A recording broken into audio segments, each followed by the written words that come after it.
BA तृतीय वर्ष के विद्यार्थियों को हम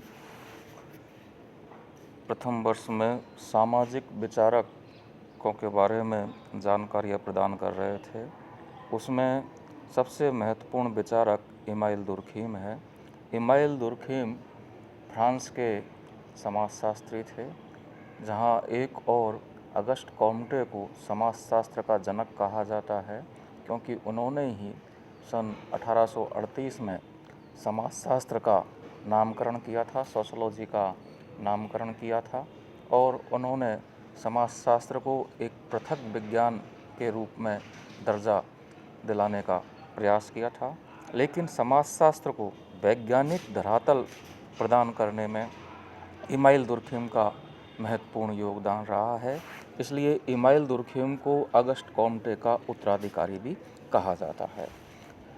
इमाइल दुर्खीम की प्रथम पुस्तक the division of labour in the society थी, जो 1893 में प्रकाशित हुई थी।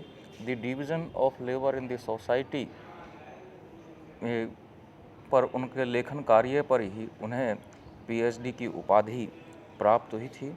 उसके बाद में उन्होंने 1895 में दूसरी पुस्तक लिखी थी, वो थी the rules of sociological method. और उसके बाद में 1897 में उन्होंने तीसरी पुस्तक लिखी थी आत्महत्या। आत्महत्या पुस्तक समाजशास्त्रीय साहित्य में एक ऐसी पुस्तक है जिसमें पहली बार वैज्ञानिक पद्धतियों का प्रयोग करते हुए आत्महत्या का विश्लेषण किया था। इमाइल दुर्खीम ने आत्महत्या जैसे वैयक्तिक तथ्य को सामाजिक तथ्य इस पुस्तक के अंतर्गत सिद्ध किया था। आंकड़ों के आधार पर इस पुस्तक में पहली बार उच्च स्तरीय सांख्यिकी का प्रयोग करते हुए, सारणियन का प्रयोग करते हुए आत्महत्या का विश्लेषण किया था इमाइल दुर्खीम के आधार पर। सामान्य तौर पर आत्महत्या को एक वैयक्तिक समस्या माना जाता है, अर्थात उसे व्यक्तिगत कार्य माना जाता है। लेकिन इमाइल दुर्खीम ने कहा कि नहीं, आत्महत्या कोई वैयक्तिक कार्य नहीं है, बल्कि यह एक सामूहिक कार्य है, क्योंकि व्यक्ति समाज के द्वारा ही बाध्य होकर के आत्महत्या जैसा कदम उठाता है। इसलिए आत्महत्या के लिए संपूर्ण समाज जिम्मेदार है, न कि कोई व्यक्ति।